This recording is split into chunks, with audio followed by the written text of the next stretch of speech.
All right, so we are now recording. And so for the, okay, Jeff looks like he's getting back on.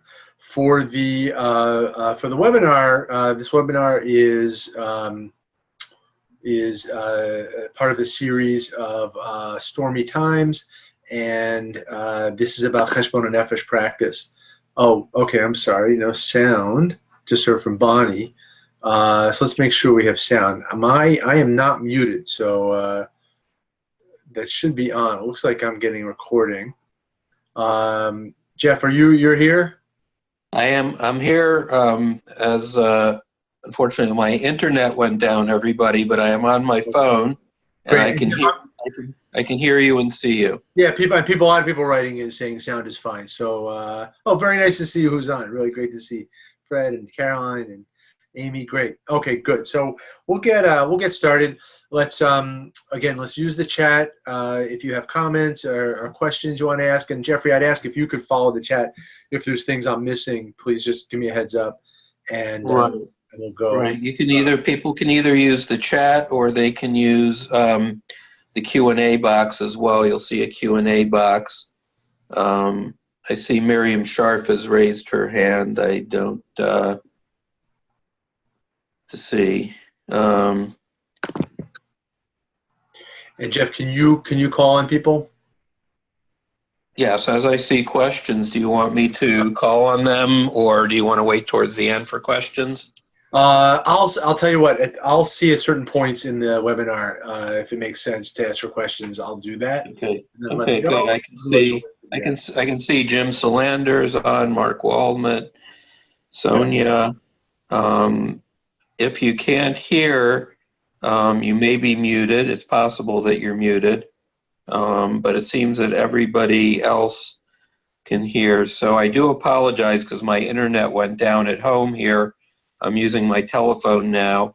I cannot show you the slides that I had prepared, but David has some slides, and I'll come in at the end to make some announcements in lieu of slides. But this is being recorded just so everybody knows. A link will go out afterwards with the recording to everybody. It will eventually come up on our YouTube channel and on our webpage, and we can send everybody a copy of the slides as well. So as I said, please put your questions in the chat box or in the Q&A. And David, if you want to go ahead and take it away. Again, I apologize for some technical problems this evening, but we seem to be in good hands now with David Jaffe. So go ahead. Okay, thanks a lot, Jeff. And hi, everyone. Really nice to see people's names coming up in the chat. So again, as I was saying before, this hour and the webinar is going to focus on Cheshbon HaNefesh, the practice of soul accounting. And I want to talk about that in relationship to the choice point idea of Rabbi Eliyahu Dessler, which is a key Mussar idea. I'll review some of that for people who might not be as familiar, and how the Cheshbon HaNefesh and this choice point can really give us a sense of agency, which I think is so important in this era, in this time right now, really for all times. And so what I'll do is I want to talk about the origins of the Cheshbon HaNefesh and then some theory around it and how it works. And then I want to do some practice together. So I ask you to have your journals, if you have a journal nearby, and we'll do some practice towards the end of the call. And then we'll have time for questions at the end, and we'll see. Maybe I'll take a break and we'll do some questions in the middle as well. So if you do have particular questions just off the top about Cheshbon HaNefesh, just write them. I'm going to jump in to my presentation, but then we'll be able to come back, and Jeff will help with that a little bit later. Okay, so that's the plan for the hour. So I'm going to share a screen right now, so I have my slides. Right. Jeff, I have it says host disabled participant screen sharing for me, so I actually can't share the slide. I don't know if you can do something about that, and let me share again. Let me see if I can do anything about that. And if not, I'm just going to go ahead and I'll read off my slides for you. It's okay. They were kind of cute, but that's all right. I'll describe them to you. So let's see if just for a second if I can get those. I'm going to go ahead, Jeff. If you get it, tell me. I'm going to go ahead and just and work ahead. So the first source that I wanted to share with you, and I'm going to read it to you because I can't have it as a slide, is really the beginning of where we get this idea of a Cheshbon HaNefesh and of soul accounting and this idea of being reflective, looking at ourselves, which obviously is a very old practice. And so I wanted to look at a short teaching from the Talmud Bavli Eruvin 13b, which is it's in the Babylonian Talmud. There's a series of arguments between the house of Hillel and the house of Shammai, and so I'll read this one to you. And some of you may know this; it's quite well known. So the okay, actually I can share screen now. So thank you, Jeff. So I'll put that up for everyone to see. Okay, here we go. And let's do that as here. We'll do it this way. So the sages taught in the following Braita: for 2.5 years, the house of Shammai and the house of Hillel disagreed. These say it would have been preferable for humans not to have been created than to have been created. So they're having this whole debate about whether we should have been created or not, humans. And the others said, it is preferable for humans to have been created than not to have been created. Okay? Ultimately, they recounted and concluded. So what they did was they polled it and said, okay, let's take a vote. And what do we think? And they concluded it would have been preferable for humans not to have been created. That's a little depressing, that in the end it could have been not. Let me read through, and then I want to share some thoughts about this. However, now that they have been created, they should review their actions. Yifashfesh b'ma'asav is the Hebrew. That they have performed and seek to correct them. They should be thoughtful about what they've done in the past and review their actions. And then some say, not that, but that they should closely examine their actions. Yimashmesh b'ma'asav. So there's a little bit of difference there, and I'll go into that in a minute. So, first of all, this is it could be a little bit of a downer, this Braita, this teaching, that you know, they're contemplating humans and our place in the world to be created and kind of saying, you know, end of the day, probably it's better if we weren't here. Now, there are some environmentalists, I think, who may say that, and that we have a net negative for the world. I think what they're talking about here is that the stakes are high in being created and in being in this world. And, you know, in a purely spiritual way, when we're just all souls or all one with God, well, then that was all, everything was great. But once we were differentiated and created as humans and then given a soul and given free will and given choice, well, then there's a lot of responsibility that comes with that. And we don't always use that responsibility well. And again, I don't know if I would have decided the way they did, but when they voted, but looking at the world, you can imagine how people might look at the world and say, well, you know, my things might be better off. But the important piece is that they're saying here, well, we actually were created, and so what must we do now? And this is why I call this slide redeeming creation. We are here, and we are here in the world, and thank God we're here, and this is a beautiful world and amazing that we get to live every moment and be able to like revel in what it means to be alive. And we redeem this life by being thoughtful about being alive and not just kind of being in an undifferentiated, unconscious way of living, but we actually have consciousness and awareness. And that's what this last piece is. When it says that we should yifashfesh b'ma'asav, yifashfesh is like to leaf through something. You're leafing through the days of your life or the book of your life. And that's one perspective, is that we want to think about our actions and what have we done and be thoughtful about that. The other, Yimashmesh b'ma'asav, some of the commentators say that means going forward, you should be thoughtful about what you do in the future. There's other commentators, and I like this a little more. Yimashmesh is to feel something. There's a mitzvah to, right before Shabbat, to Yimashmesh bigadav, to feel your clothing, to feel your pockets, and make sure you're not walking out with money or with things in your pockets that you should not be carrying on Shabbat. And so the idea of that is a very physical sense of feeling something, kind of rubbing your hands on something. And so it's a close examination. And I think what it means here is to really understand who you are and to be thinking about your thoughts and where they come from and what they lead to and that kind of thing. So what this Braita, I think, is telling us is to really do what we call Cheshbon HaNefesh, and that this is something we actually do that redeems us in this world, is to be able to be thoughtful and reflective about who we are and about our lives, and not just go through life in an undifferentiated way. So with that, I want to move on to this Cheshbon HaNefesh practice that got developed in the Mussar world and some ideas about it. So Cheshbon HaNefesh, which literally means soul accounting, calls for deep honesty. That, again, we can go through life in a very unconscious way and just kind of go with our instincts and not be thoughtful. And obviously, it's not the Mussar way. And so we have to be really honest with ourselves in Cheshbon HaNefesh. And it's an amazing, amazing thing to be able to look at ourselves and say, okay, what, I said that, whatever the thing was, or I did that thing. And how, I'm going to own that I did that. And there's a kind of a yirah, kind of an awe that goes with that, of being that alive and that honest with yourself about how you've lived. And also self-compassion goes along with this, because obviously that type of clear, bright light shown on your life can be very judgmental, and that's not going to be helpful to us in our spiritual growth at all, to be really judgmental. So that's one piece. And again, as I said before, we are mostly driven by our unconscious forces. And Rav Olbe writes about the Yetzer Hara that one of its main tools that it does with us is it keeps us busy. And it keeps us so busy that we actually don't have time to be thoughtful about our lives and do a Cheshbon HaNefesh.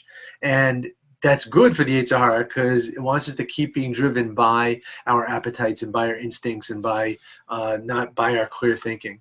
And so this tool of Cheshbon HaNefesh is really what allows us to access our unconscious and see how we're being driven by our appetites and by our habits. And this review really gives us a window into it. But again, honesty is super important for that.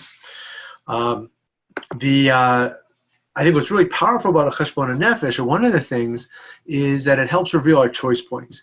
And so just a quick review for people who are not as familiar with Rabbi Eliyahu Dessler's teaching about the choice points. Rabbi Dessler was one of the great Mussar rabbis from the Kelm school. He moved to England during the First World War, and served in England, the Gateshead Yeshiva, for many years before moving to Israel to the Panovich Yeshiva. And one of his most important ideas is that our free will is we don't have a free live choice over everything at every moment, and that a lot of our life is determined by our nature and our nurture and previous choices we've made, our education, all kinds of things determine kind of where we are in life, and we have to accept that. But every human being always has choice at some point. And he talks about a smoker as his example. And he says that a smoker who is coughing away at night and says, okay, tomorrow I'm going to stop. The next morning, the smoker gets up and has this thought of, I'll just have one. He says that moment, that's the choice point for that smoker. I'll just have one. Because that smoker knows that's not true. That's a false statement, I'll have just one.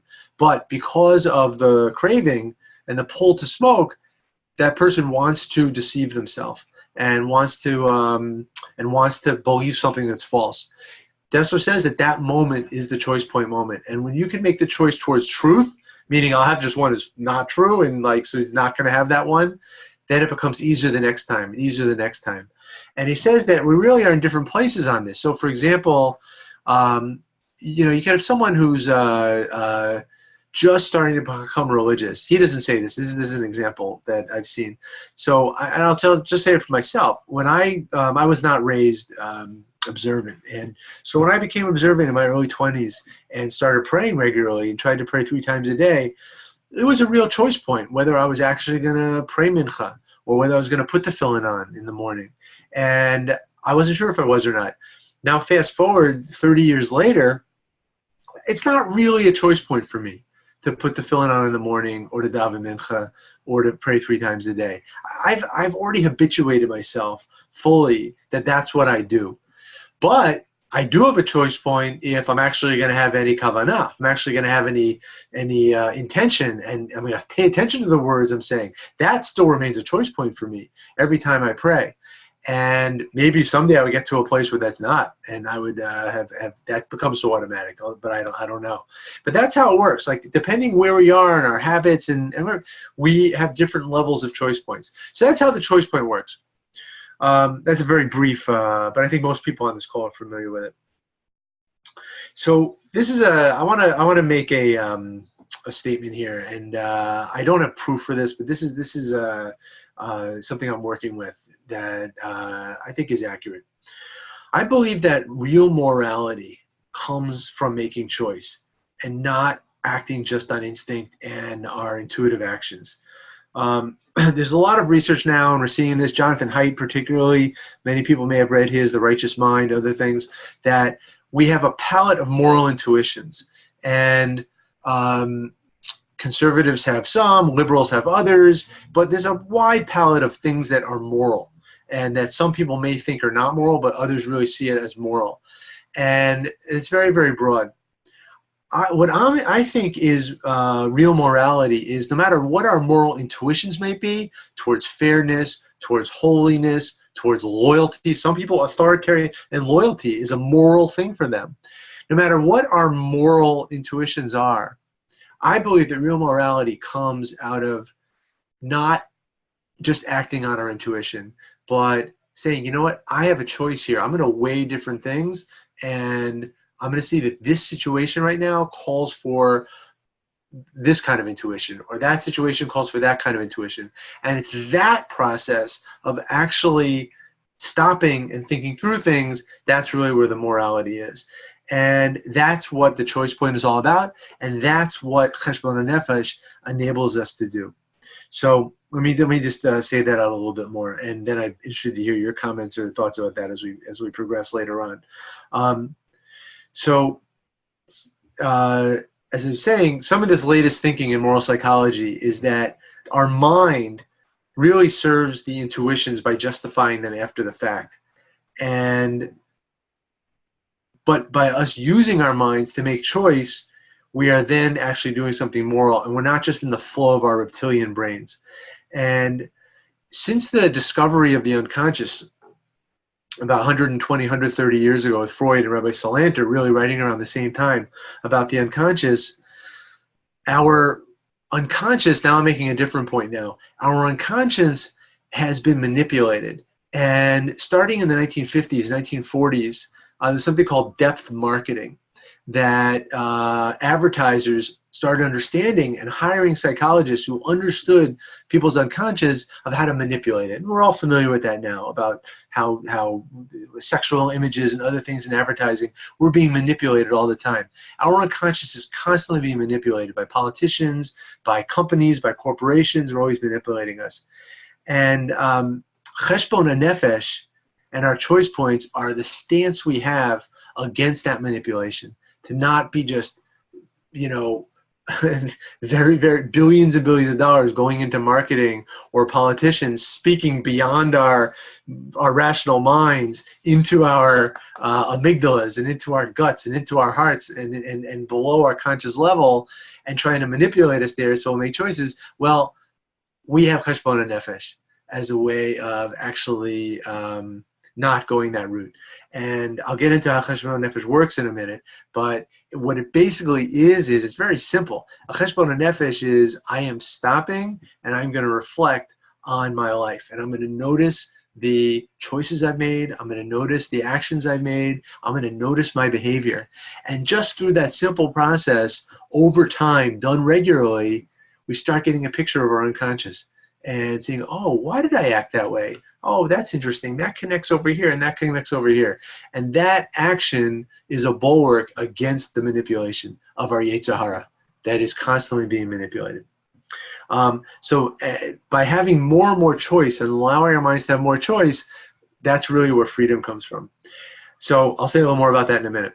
Next point I want to make is, so I've talked about now, we're driven by unconscious forces, and Cheshbon HaNefesh calls on us to be really honest. We have to be really honest with ourselves about our actions and what we do.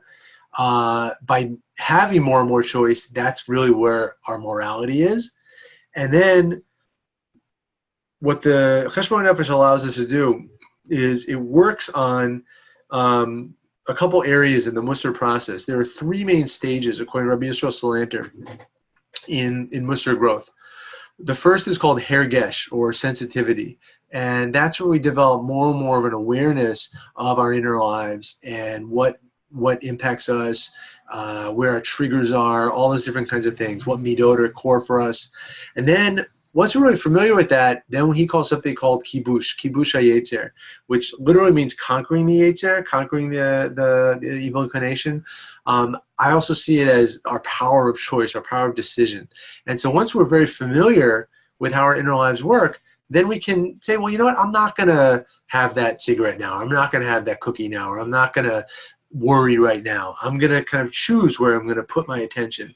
And that's kibush. And then the final step for Rabbi Yisrael, the highest step, is something called tikkun hayetzer, which is we feel such joy at serving God and such joy at being good that our whole selves are pulled after that goodness. And that's really the highest level. Where the Cheshbon HaNefesh works, I think, is in those first two levels. I think when we are able to really look at our lives, slow down, stop, make time to think about our actions and try to understand them, we are getting hergesh. We're getting more sensitivity to how our thoughts emerge, how they lead into different things, how they lead to different behaviors. That's hergesh, which then softens us up and enables us to have more choice. So again, we come back to choice and making that possible. And finally, the last point I'll make on this is that that's a very joyful thing. And the whole frame of this series is about turbulent times and where do we come to some kind of rest and some kind of menuchat nefesh, or equanimity in these turbulent times. And I think by doing the Cheshbon HaNefesh practice and by getting a handle on where we feel manipulated, where our yetzer is manipulated, and why we do what we do, that's actually a source of great joy. And Mussar, one of the claims that Mussar makes is that we always can grow and we're never stuck. And sometimes Cheshbon HaNefesh, when you do this practice, and people who have a Mussar practice probably see this, that sometimes it reveals things about yourself that feel embarrassing. You may feel kind of ashamed, like, wow, I didn't think I spoke Lashon Hara, but I see I really do. And you can get hard on yourself. Rav Olbe says that really at that moment, what's very important, if you end up getting that happens to you and you end up finding yourself getting judgmental, he says it's really important to kind of activate the mind in that place and start getting what's your strategy to deal with that thing? Move it into strategy and tactics. And okay, so I spoke Lashon Hara. I feel really bad about that. I'm kind of ashamed about it. But you know what? I have a Mussar practice. So I actually can have a plan for how I'm going to work on that. And that's going to include reading some things from Mussar literature. It's going to include, I'm going to do a Kabbalah, a small practice where I'm going to be silent for about 20 minutes during the day and just notice the speeches going around me and things I may want to say. And I'm going to do that for a few weeks. And I'm going to do Cheshbon HaNefesh and really try to write about my speech. So I have tools for being able to deal with that. Rav Olbe says that move into the mind to kind of create a strategy, that can really be a source of joy and a sense of I actually can grow, which is one of the most joyful things. And Rav Olbe gives an example. He says that, say you have a skilled teacher. So in the middle of a class, some hard thing happens in the middle of the class. The teacher doesn't, they might feel upset, but they don't let their emotions overcome them and stop functioning. Instead, they know, okay, I have tools, and this is a really meaty challenge that has just come up that's going to probably open up and help us grow as a whole class, and this is what I'm going to do. And that's what someone who's really good at their craft does when hard and challenging things come up. So Rav Olbe says that really can be us. If we really get mastery in the Cheshbon HaNefesh process and in Mussar, no matter what comes up for us, we can say, okay, I have the tools, and this is giving me an opportunity to look at something new in my unconscious. It's just become clear, and I'm going to be able to now grow from this. And that's a great source of joy. So that's I think where we can get to with this practice of Cheshbon HaNefesh. Let me stop for a minute, and Jeff, let's see. Are there any questions or comments? And let's take some of those before we move into the how-to of Cheshbon HaNefesh. I don't see any questions. If anybody has any questions, you can put them into the Q&A box. That's the best place, or you can also use the chat if you wish. Yeah, I'll just give it 30 seconds, see if people do. If not, I'll move on.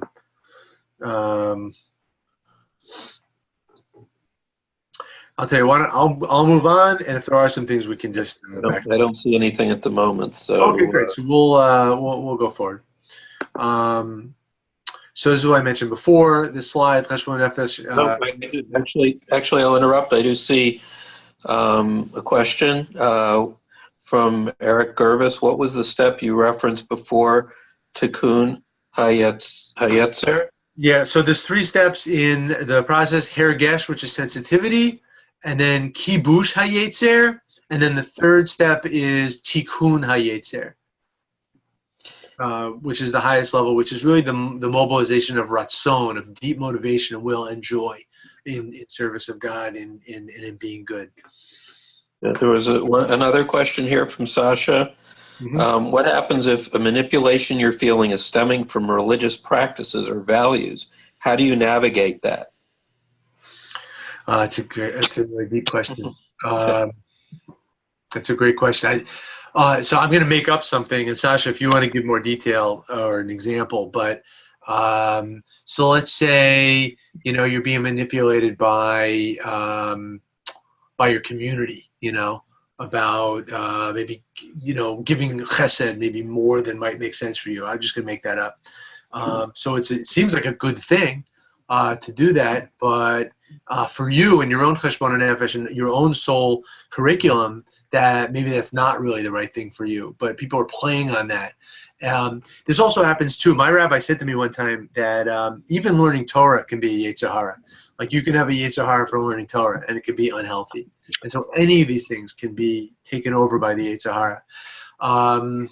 I think it's like more painful sometimes than if you're saying some corporation is trying to manipulate you and you're going to stand against it. Feels a little more righteous, where it's a little harder if it's about having to say back down from, from doing chesed, from bringing people meals, or things like that. But if for you that on your soul curriculum that you need that more gevura and be pulling back more for other reasons, I think you need to do that. and the Cheshbon HaNefesh, I think, again, will help us be able to tell what's really right for us. But I think that is a more sensitive and hard situation. And again, if you have more specifics you want to give Sasha, I'm happy to hear them. Jeff, anything else? No, that's it for right now. Okay, great, thanks. All right, so we're going to move on to some practice. So I would ask you if you have a journal, get it out. I want to go over. I'm going to do 3 different things. I want to talk about the classic Cheshbon HaNefesh practice from the Mussar tradition, and then a couple of alternatives that people use, I use, that could be useful. So the classic Cheshbon HaNefesh is again, this goes way back, and I showed you this thing from the Breita from the Talmud of being, looking at our lives, understanding ourselves. Of course, Yom Kippur, and in the Gemara also talks about that we need to analyze our deeds during the Sharet Mei Tshuva. So this is an old practice of looking at oneself and doing Cheshbon HaNefesh. So this took on more of a formal practice in the early 19th century. There was a book, I'll hold this up here, Sefer Cheshbon HaNefesh, which many of you may have, by Rabbi Menachem Mendel Leffin, or also called Mendel of Satanov. And he talks about training, the training of, uses the metaphor of an animal and its trainer. And that the animal would be the Yetzer Hara, and the trainer is the Yetzer Tov, or is you have to be able to condition and condition the what he calls the Nefesh Behemi, which is a term that was very current in those days. The Balatani uses those as well. And And this Cheshbon HaNefesh, this soul accounting, was one of the ways to do that, to be able to get more of a picture of the unconscious that we don't have access to regularly. And so the way he set it up was, he said to choose 13 traits and that are important to you, midot, doesn't matter what they are, and come up with a phrase, like study Torah about those traits, and then come up with a phrase that captures that trait for you. And so again, one that Alan Marinas has made very popular with humility, when he wrote, is no more than my place, no less than my space. Is one that many people use. They say you're studying, like Chesed is on your soul curriculum. Olam Chesed Yibaneh from Psalm 85. The world was built through Chesed. Something like that. Have a phrase, and he says write that down, and write the word, and the word could be just the midah, it could be Chesed, and you write that word, and then during the day, you do for a week, you work on that one midah. And then the next week you work on another midah. The next week you work on another midah. And when you're working on the midah, you're looking at that word and meditating on it, and you're saying that phrase. And then you check and see how you did with that midah. Now in his method, he has a table, and it's just a checkbox system, which is something I've never used. I never found that very attractive. Alan Marinas writes about both very beautifully in Climbing Jacob's Ladder, and then explains it more in Everyday Holiness, of more of a narrative Cheshbon HaNefesh practice, where you would do the same thing, where you have your midah and you're working on it during the week, and you have your focus phrase and you have the word, the midah there, but it's more of a narrative review at the end of the day, and that's something more that I do. And what you're doing is you're just thinking, where's this midah shown up for me during the day? Where have I seen it? What are any actions I've done related to it? You want to be really honest in what you're writing. And you do that for a week, you're working on that midah, and then you move on to the next one. And you can start, I like to start Motzi Shabbos and then go through the end of the week. This week I just started Salvanut. Patience is on my soul curriculum. Last week was Ahava, was love. So I have a different one every week. Some people stay with a midah for a month. You can do that also. There's different links people have. The classic way is doing it once a week. So that's the classic Cheshbon HaNefesh, where you're really just journaling. And so I'll show you my own journal. Let's see.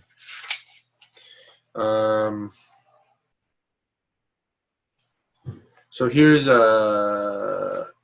let's see, I don't know if you can see it, but so this week I'm working on Emunah. So I wrote Emunah at the top there, and then I wrote my focus phrase, which was a Yiddish phrase, Mit ein tuchas afsen yeridin, which means with one tuchas you want to sit in 10 chairs.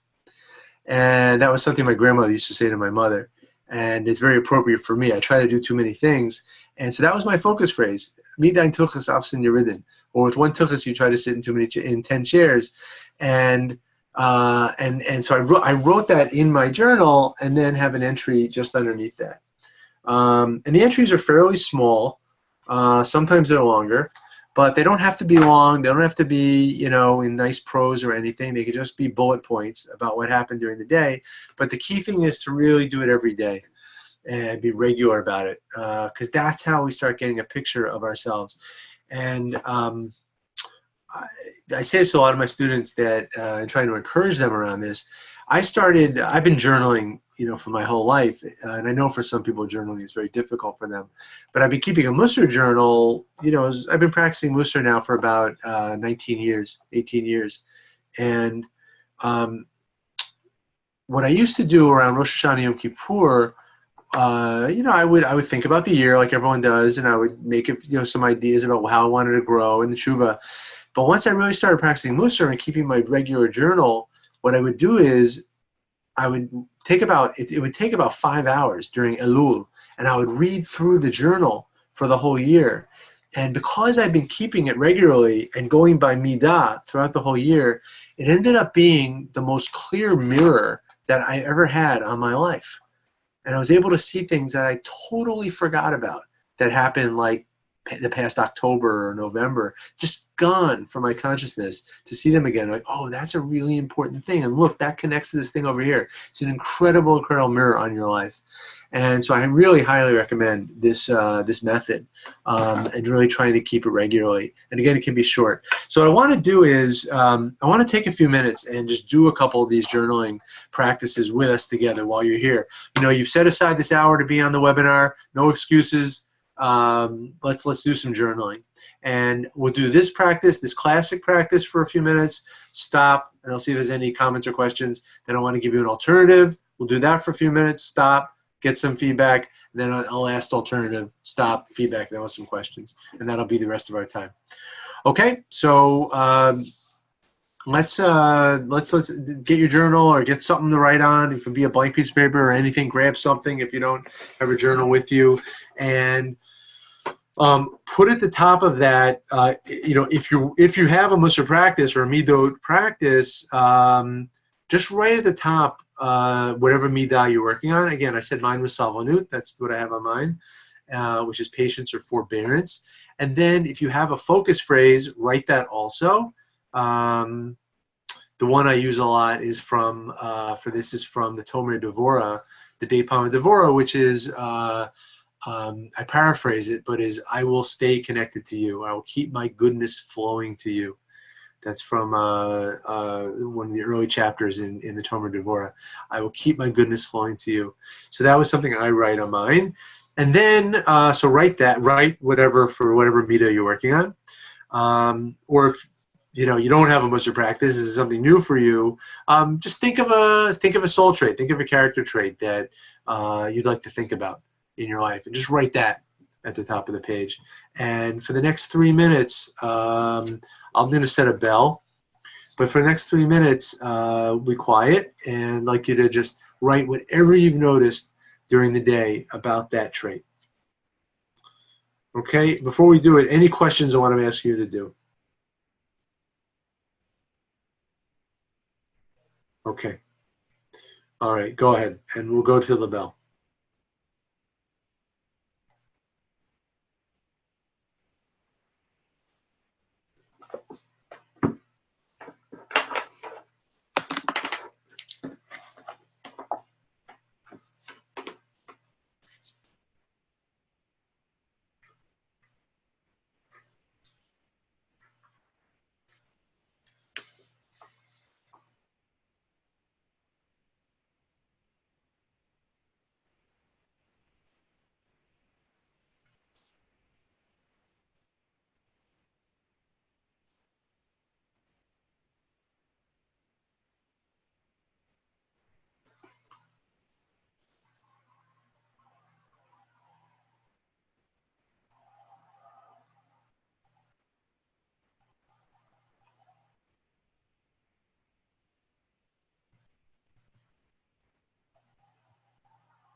One minute left.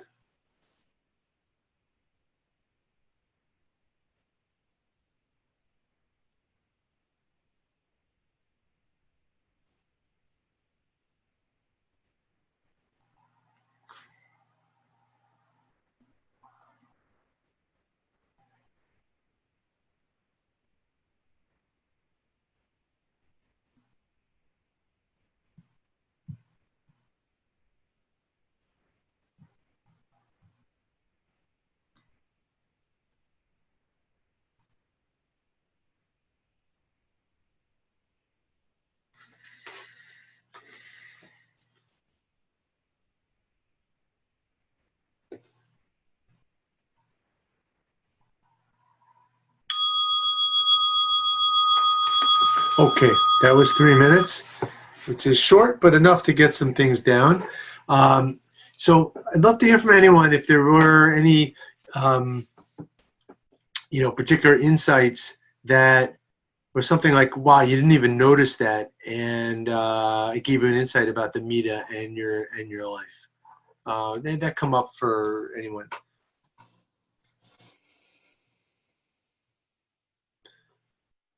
And while you're thinking about it, I can just, so Judith, yeah, go ahead. Jeff, can people unmute? No, they can't speak. They're not enabled. So Judith, if you want to type it into the chat box. Yeah, let's just hear from one or two people. That'd be good. While Judith's typing, I'll just say for me, one of the things that I wrote was that I didn't necessarily have thought of it as salvonut, but I had a thing. I was with my parents today and visiting them with my kids, and at one point, my mother, I was getting a opening to get a plastic bag out of the drawer, and one plastic bag dropped, and my mother was saying, "Pick the bag up, pick the bag up," and I was going to pick the bag up. I was just doing something with the other bag, and I realized, and I didn't get mad at her. I just realized, I'm like, wow. This is the way I talk to my boys. I get on them really quickly if they, like, one thing drops for a second on the floor. I'm like, pick it up, pick it up. Whereas they're fully planning on picking it up, and I was fully planning on picking up this bag. And there was a great learning that I had in that moment, but I'm realizing there was a real salvonut there for me of something I was able to not react to my mother there, which that's a huge advance. And then when I was at dinner tonight with the boys, and they were having bread, and we usually, our family, we do like the ritual washing for the bread. I really wanted to ask them if they washed or tell them to go wash, and I just decided, you know what, I'm going to trust that they actually washed. And I could feel it, like my body just all I want to do is to burst out and say, wash, or did you wash? But I really tried to kind of have the salvonut with that and in trusting them. So, and the salvonut, I guess the salvonut with them in their development, and they'll develop the way they're going to develop. So that was interesting for me. Judith, what do we got, Jeff? Can you read? I don't think she has posted anything. Oh, okay. Okay. We have some other questions, but those are more general nature, so we'll get back to those. Let's come back. Yeah, let's come back to those. Okay. So good. So I want to give us a chance for this. Another method, and we'll try this one more. Another method is something that's called free writing, and it's not necessarily a Mussar practice. It's more from kind of the writing world. Natalie Goldberg writes about this. Others for people who are writers or aspiring writers to try to just get out of the left brain nature of a lot of our writing and go more into the right brain and more of a flowing type of place.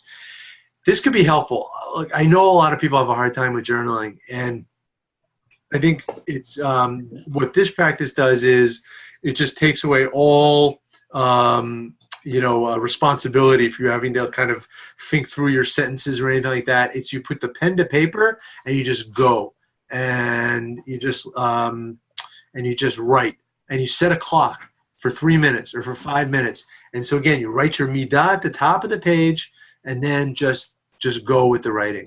And that's something a lot of people have found useful. I want to give us a chance to practice this, but Jeff, just want to check with you, how many questions do we have? I want to see, because we have about 15 minutes left in the webinar. Well, there were a couple of comments that came up with regard to the journaling. And then there's two general questions. I can read the ones with regard to the journaling now. Yeah, read the comments. Read the comments from the journal. So this is from Julie Mello. I realize that I create stories to justify difficult feelings instead of just feeling those feelings. That energy spent justifying feelings is lost. The energy could be spent doing something meaningful. It's a form of self-deception that makes me feel constantly dishonest. It's like standing around explaining the weather, feelings, instead of going about doing good work. Great. Yeah, it's a wonderful insight. And again, if you keep, and my sense is you keep doing Cheshbon HaNefesh, you'll keep seeing that to the point where it actually diminishes. And Jeff, what's the other one? Jeff Amer wrote in, when I journal, often it is negative and about my falling short, as it was with this exercise. I appreciate your sharing the teaching of Rob Wolbe about knowing we have the tools to achieve tikkun. Yeah. Hi, Jeff. First of all, that's right. I mean, that's really, I'd say what Rav Wolbe is saying is once you start going to that negative place, he says that's because we're in an emotional place with it. And of course, like we feel bad about, where things aren't, we're not living up to our expectations of ourselves or whatever. He says that moment like shift right away into like, okay, what's the strategy of what I'm going to do here? And again, as I'm saying, I'm really, we don't want to squash our emotions. The emotions are important. We have to have a place to deal with them and let them and release them and talk about them. But we can really get stuck in them as well. Okay. One other comment from Jim Solander. Does the journaling include doing good things or only opportunities to improve? Oh, no, I think it's good things also. Like, look, on the one I just gave you example, I was successful in Salvanu on the two things that I noticed that I did. So it's really anything to do with the midah in any way, successful or needs improvement. And there was one other from Mark Waldman. How do you deal with not noticing anything about a midot one day? So if you're really doing Cheshbon HaNefesh and you're thinking you can't see anything, it doesn't have to be with you. I mean, you could even be it could be something like in the news or something you noticed in someone else or anything to do with the midah. If there's really zero that you can find, which is I find hard to believe, but if there really is nothing, not hard to believe, but just that we usually can find something. But if not, then I would just use the journaling time to write about whatever seems significant to you. But put the midah, the word at the top, so it's like you're in your week, whatever it is you're working on. That's it for now, so I think you can move on. Okay, great. So we'll do, and how many questions are there for general questions? 2. Only 2? Great. Okay, so let's do this one practice, then we'll come back to those questions, and then we'll finish up. So let's try the free writing. And again, this may be something people are familiar with. I always love doing it when I get the opportunity. And so again, we'll do 3 minutes. And again, put your midah at the top. And when I say go, put your pen to the paper, or if you're typing, type, and then don't stop. Really, it could be, and you can be writing nonsense words. You can write the same word over and over and over again. It's just getting the pen to the paper and letting it go forward. Okay, so we'll do 3 minutes on this. Okay, here we go. Go ahead.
Two minutes left.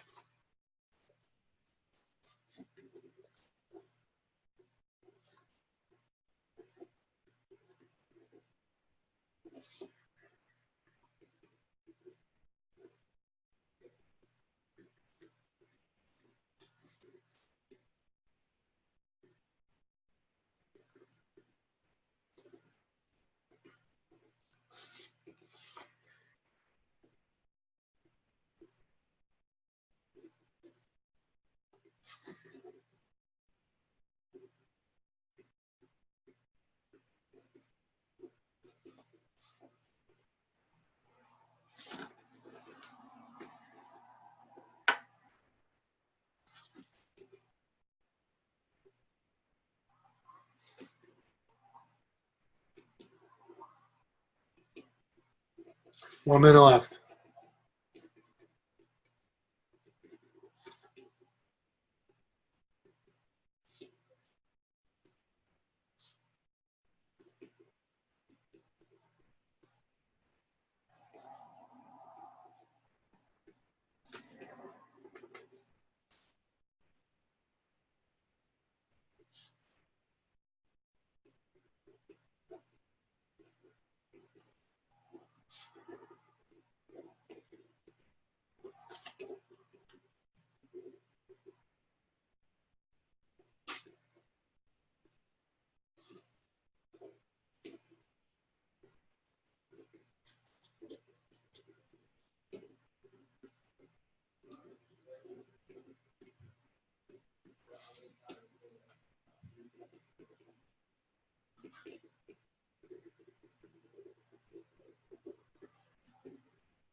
Okay, that was time, so we can stop.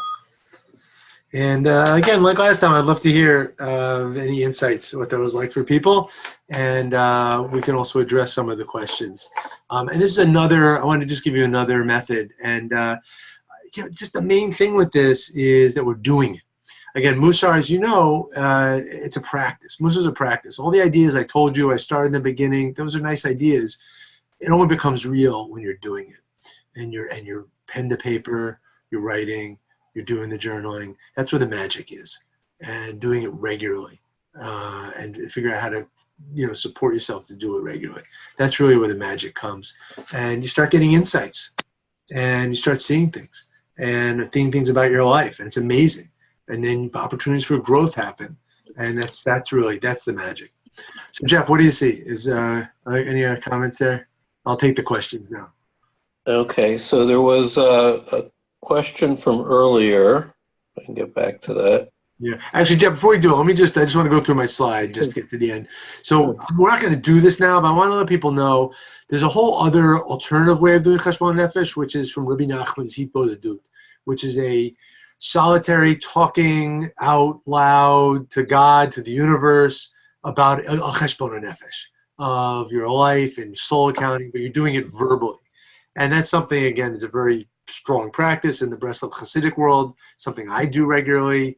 I don't think it takes the place of journaling, writing. Writing is so valuable because you have the record, but it's another alternative. And so just last point is Cheshbon HaNefesh tips. Connect your practice to something you already do regularly, like we go to bed. So do it before you go to bed.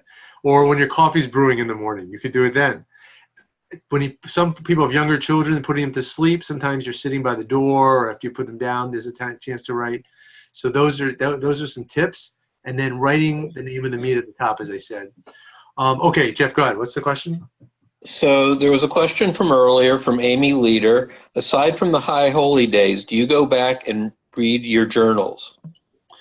So what that's usually the main time I do it. What I do is I have a Rosh Chodesh practice, or an Erev Rosh Chodesh. Every Erev Rosh Chodesh is called Yom Kippur Katan. Not most of them are Yom Kippur Katan, which is a mini Yom Kippur. And Rosh Chodesh is traditionally a day of atonement. And so I have a practice of on either Erev Rosh Chodesh or on Rosh Chodesh itself, of looking back at my overall soul curriculum and some of my tshuva goals from the year. So I'll look back to that part of my journal from around Rosh Hashanah and what were some of the goals I had for myself. And I'll think about, okay, how do I seem like I'm doing?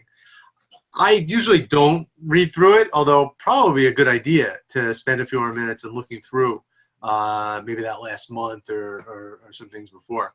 But that is a practice I do. So we also had a couple other comments. Well, let me go to the most recent one from Caroline Isaacs. Hi, Caroline.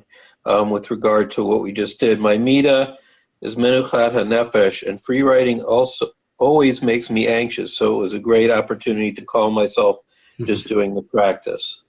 So that's great. I'm glad I provided that opportunity. From Eric Gervis, is there another alternative you were planning to mention? I think I did. I mean, that was the Hitbodedut. Right. So those are the two alternatives: was the free writing and the Hitbodedut. Right. He said already answered. Good. Okay. I'm just reading these. Mhm. Bonnie Kaplan just mentioned that she's found Alan's book Everyday Holy Day to be very helpful to help jumpstart this Great. practice. And Fred Dobb, Fred, I'm looking for your comment. This goes way back to earlier when you were talking about the book Cheshbon HaNefesh. He mentioned that Rabbi Ira Stone told of an early 19th century Mussar master who came up with 13 midot, which were taken from Ben Franklin's autobiography. Was that Menachem Mendel of Satnov or another? Yeah, no, that was the same. That's the same. There's it's kind of circumstantial evidence. That's where we got it from. We have no like clear proof. Rabbi Hillel Levine actually did his doctoral dissertation on that, the connection between Ben Franklin and Rabbi Menachem Mendel of Satnov. But that was right. That is the same person that Ira Stone was talking about. Right. I don't see any other questions. Oh, wait, here's one that just came in.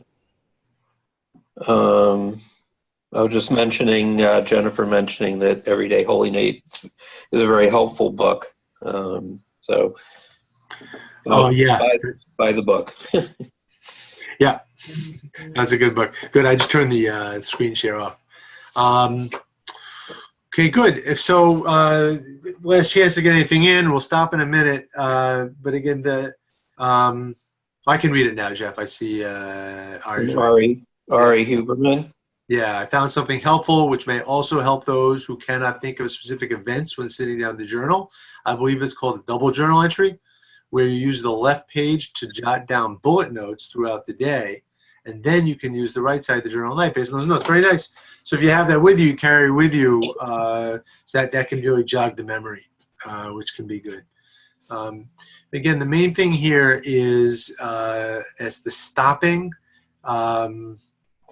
And, I've heard Ira Stone use this term of interruptive mitzvot, that like they break our day, they break the kind of the flow, and that's what Cheshbon HaNefesh really is. It kind of breaks the unconscious flow and brings some consciousness and awareness into our unconscious, but only really works, I think, when you do it over time and you start seeing patterns and those things build. That's when we start getting a picture of the unconscious through our actions, but it takes the regularity.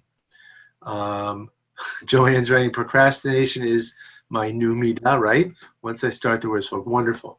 That's great. So there was also another in the Q&A box, Nan Rubin posted, please say more about forming Kabbalot from journaling process. Forming Kabbalah from the journaling process.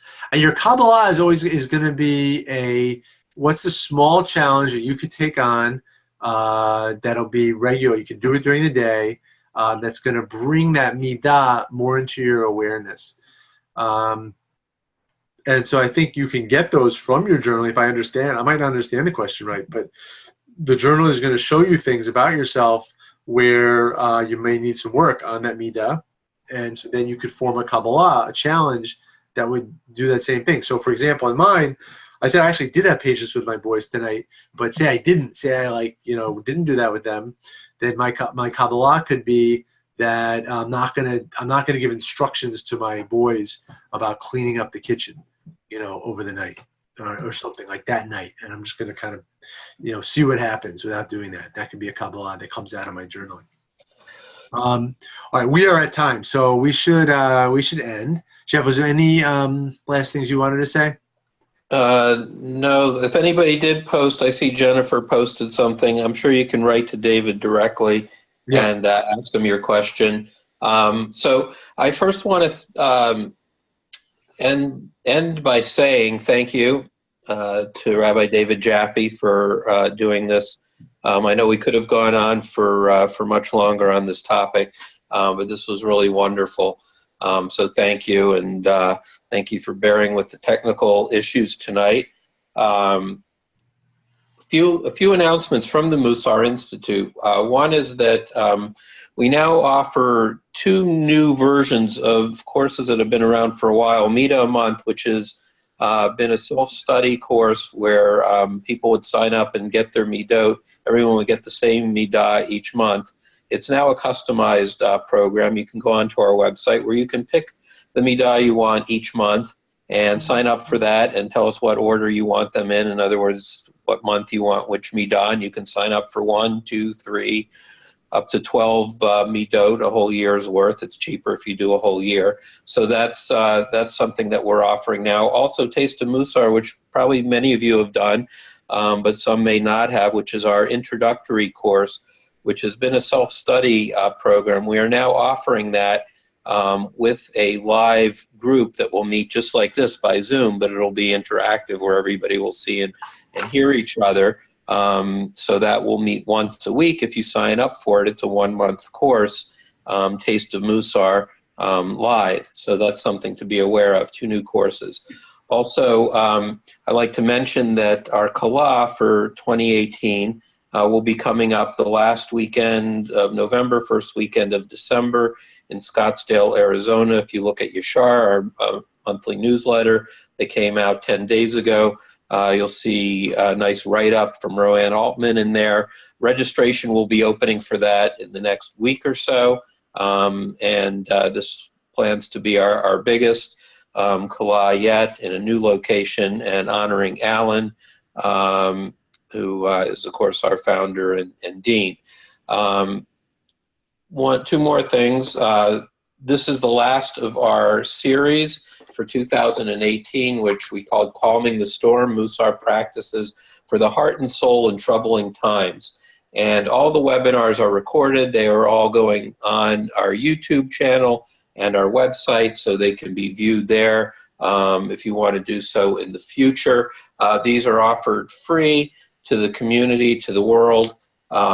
If you would like to help underwrite the cost of these webinars, you can go to our website and look for the donate button. Finally, I'd like to thank our presenters for this year. We've had a wonderful lineup. Alan Marinis, Chassia Uriel Steinbauer, Edith Raphael Brotman, Chaim Safran, and of course tonight, David Jaffe. I'd also like to thank Elizabeth Eastman and Evan Silbert, who helped to put these together and helped run the webinars, which started in January, and now we're into June, and we're ending the series. We will start another series next January, so just 6 months away. And if anybody has any questions, you can email me, and I can pass them along to David. And I thank you all for being with us for the whole year, no matter how many webinars you were on. We hope you enjoyed them and found them useful in your Mussar practice. So having said that, I will wish everyone a good evening. David, thank you again for a wonderful presentation. A link will go out to the recording, and I hope everyone has a great summer, and everyone take care. Good night. Thank you, Jeff. Good night, everyone. Mm-hmm.